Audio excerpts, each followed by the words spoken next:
अस्सलाम वालेकुम नाज़रीन, आज की हमारी वीडियो में हम मलहून खातून के टॉप 6 किलर एंट्रीज़ के मुतालिक बात करने वाले हैं। जैसा कि आप लोग जानते हैं कि कुल्लूस उस्मान सीरीज़ में ऐसे बहुत से किरदार हैं जिनकी धमाकेदार एंट्रियाँ कराई जाती हैं, जिनको देखकर कुल्लूस उस्मान सीरीज़ देखने वाले फैंस बहुत ही ज़्यादा खुश होते हैं, पुरजोश होते हैं। और इसी तरह मलहून खातून की भी ऐसी बहुत सी एंट्रीज हैं जिनको देखकर यकीनन फैंस बहुत ज़्यादा खुश होते हैं और पुरजोश भी होते हैं और हेटर्स उन्हें देखकर बहुत ज़्यादा जलते हैं। तो उन्हीं के मुतालिक आज हम अपनी वीडियो में बात करेंगे। वैसे तो उनकी बहुत सी एंट्रीज़ हैं और इस वीडियो में यकीनन मैं वो तमाम एंट्रीज़ के मुतालिक तो बात नहीं कर सकती, लेकिन उनमें से आज टॉप 6 के मुतालिक हम बात करेंगे। तो आइए अब हम अपनी वीडियो शुरू करते हैं। सबसे पहले हम आते हैं नंबर 6 की तरफ। जैसा कि आप लोग जानते हैं कि मलहून खातून को एक बार निकोला ने पकड़ लिया था और वो काफ़ी अरसा ज़िंदान में बंद रही थी और ज़िंदान में बंद रहने की वजह से उधर उस्मान गाजी और उनके वालिद उमर साहब बहुत ज़्यादा परेशान थे।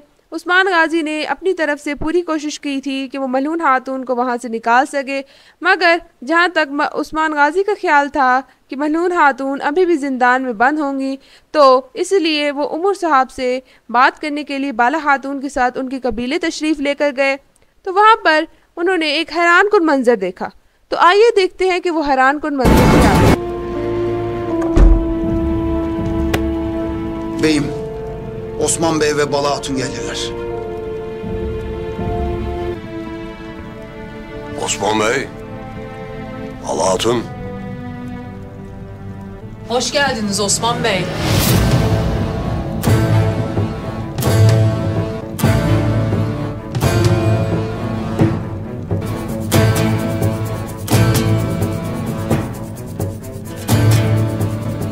Bala Hatun.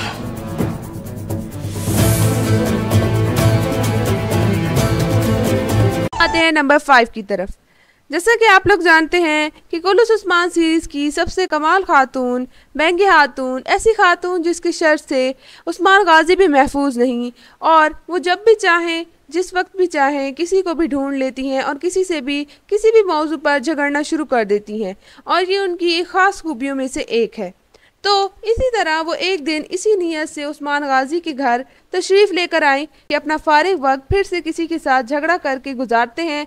तो उस वक्त मलहून खातून ही वहाँ पर मौजूद थीं। तो मलहून खातून जिस तरह वहाँ आईं और जिस तरह बात की तो वो यकीनन धमाकेदार था। तो आइए देखते हैं कि वो एंट्री क्या थी। Hoş geldin Bengi Hatun. Mahun Hatun nerededir? Gülden Hatun. Hayır olsun Hatun. Yenişehir bomboş. Mahun Hatun aradığımı bulamam. Herkes işinde gücündedir. Bengi Hatun, bildiğim bana kadardır. Osman Bey'in nerede olduğunu ben bilirim.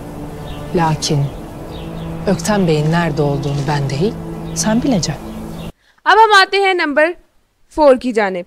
जैसा कि आप लोग जानते हैं कि मलहून खातून उस्मान गाजी के साथ जब शादी के लिए उनकी कबीले तशरीफ़ लाई थी, तो उनकी जो एंट्री हुई थी वो बहुत ही बाकमाल थी। यकीनन उनके फैंस को वो एंट्री अभी भी याद होगी।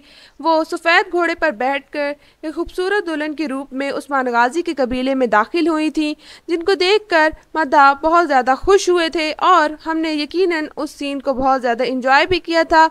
तो आइए देखते हैं कि वो क्लिप क्या था।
अब हम आते हैं नंबर 3 की तरफ।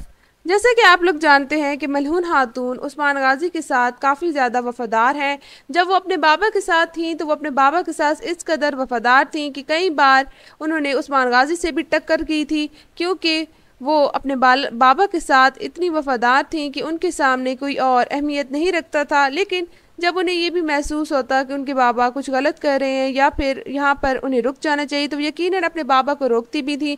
मगर अहम चीज़ ये है कि मलहून खातून जब किसी के साथ वफादारी का फ़ैसला करती हैं तो वो इतना गहरा होता है कि कोई उसे तोड़ नहीं सकता। फिर उसे तोड़ने का सिर्फ एक ही तरीका है कि उनको कत्ल कर दिया जाए। और यकीनन आप जानते हैं कि गुंदूस साहब, जो कि उस्मान गाजी के बड़े भाई थे, एक बार उन्हें सरदारी का निशा चढ़ गया और उन्होंने सोचा कि वो काई कबीले के सरदार बनेंगे और उस्मान गाजी गलत हैं और उन्हें एक नई सल्तनत का ख्वाब नहीं देखना चाहिए। हालांकि वो बिल्कुल दुरुस्त ख्वाब था, बस वो वज़ीर आलम शाह के हाथ की कुछ पुतली बन चुके थे उस वक्त।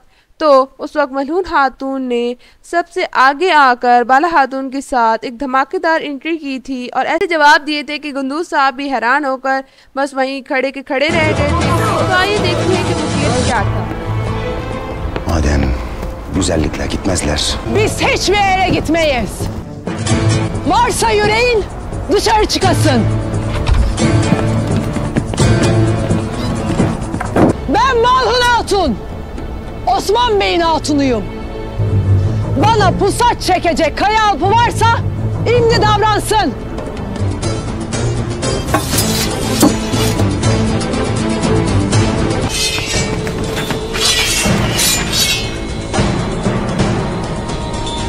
तो अब हम आते हैं नंबर 2 की तरफ।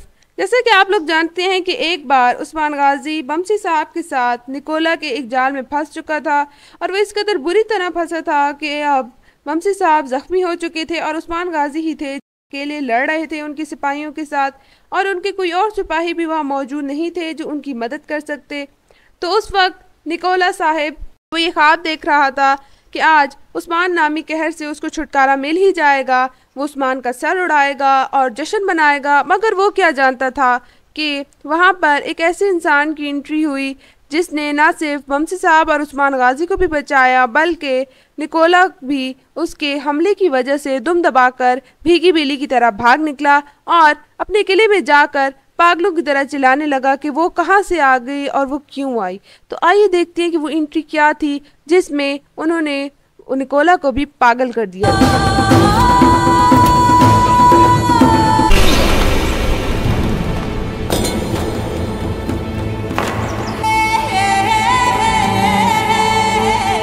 Yalnız değilsin Osman Bey.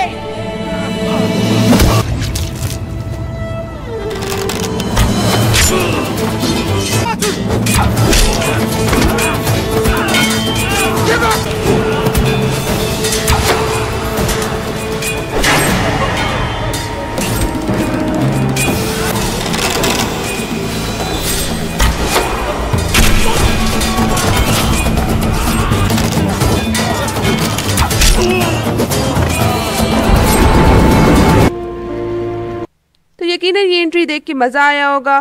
तो अब हम आते हैं नंबर 1 की तरफ। जैसा कि आप लोग जानते हैं कि सल्जूकी सल्तनत की सबसे तेज़ तरार औरत वालिदा सुल्तान इस्मिहान सुल्तान, जिसने कोई मौका नहीं छोड़ा कि वो उस्मान गाजी के सर में दर्द करे, और उसने कोई मौका नहीं छोड़ा कि वो उस्मान गाजी की दोनों बीवियों बाला खातून और मलहून खातून का आपस में झगड़ा करवा सके या फिर उनकी बेइज्जती कर सके, क्योंकि वो जानती है कि अगर काबिलियत की तरफ से देखा जाए तो मलहून खातून और बाला खातून उससे काबिल हैं और वो ये बात कबूल ही नहीं करना चाहती। इसी वजह से उसने हर मौके पर उन्हें गिराने की कोशिश की, मगर एक बार मलहून खातून ने भी उसे ऐसा गिराया कि बेचारी पूरे जनी शहर के सामने बेइज्जत हो गई और शर्मिंदा हो गई। तो आइए देखते हैं कि वो धमाकेदार एंट्री क्या थी। Sultan olarak pazara el koyacağım.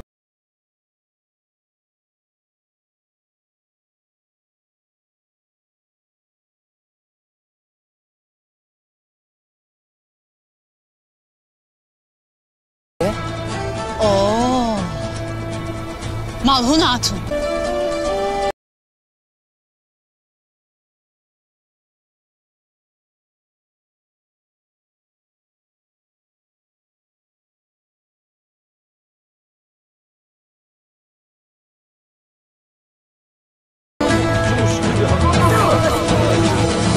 इन एंट्रीज को देखकर आपको मज़ा आया होगा और मुझे भी इन एंट्रीज को देखकर बहुत मज़ा आया था। है ही ये बहुत ज़्यादा मज़ेदार और धमाकेदार। तो उम्मीद है कि आपको ये वीडियो अच्छी लगी होगी। तो इंशाल्लाह मैं इसका सेकंड पार्ट भी ज़रूर बनाऊंगी। तो तब तक के लिए आप मेरी इस वीडियो को लाइक कर दीजिएगा, इस वीडियो को शेयर भी कर दीजिएगा और मेरे चैनल को सब्सक्राइब कर दीजिएगा। आपका मेरे वीडियो देखने के लिए बहुत बहुत शुक्रिया और मेरे चैनल पर आने के लिए भी आपका बहुत बहुत शुक्रिया। अपना ध्यान रखिएगा और दुआओं में याद रखिएगा। अल्लाह हाफिज़। Thank you very much.